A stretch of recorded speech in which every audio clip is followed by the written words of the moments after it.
আসসালামু আলাইকুম রহমতুল্লাহি বারকাতুহু। হ্যালো এভরিওয়ান, আপনারা সবাই কেমন আছেন? আশা করি আপনারা সবাই ভালো আছেন। আজকে আপনাদেরকে দেখানোর চেষ্টা করছি আমি ইনশাআল্লাহ তাআলা আমাদের 160 টনের ক্রেনের কাউন্টার ওয়েট কিভাবে লাগাই।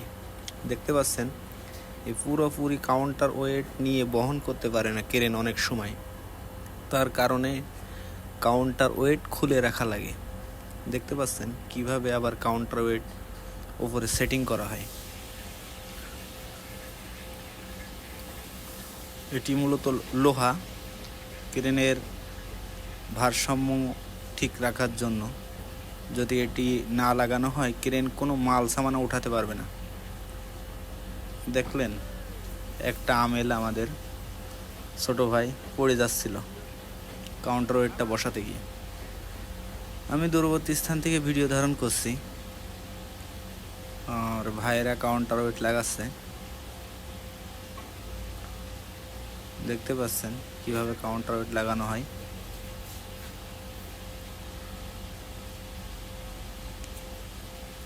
দুইজন আমাদের ভাই কাউন্টার ওয়েট লাগাচ্ছে এবং অপারেটর দেখতে পাচ্ছেন সুন্দর করে তেনাকে বুঝাই দিচ্ছেন যে কিভাবে কাউন্টার ওয়েটটা বসানো লাগবে।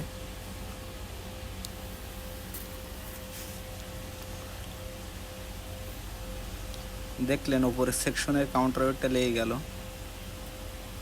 মূলত এটার ওজন অনেক, এক স্থান থেকে আর এক স্থানে ক্রেন দূরবর্তী স্থানে ট্রান্সফার করা লাগলে কাউন্টার ওয়েট অন্য গাড়িতে ট্রাকে লাবাই দিয়ে তাই নিয়ে যাওয়া লাগে।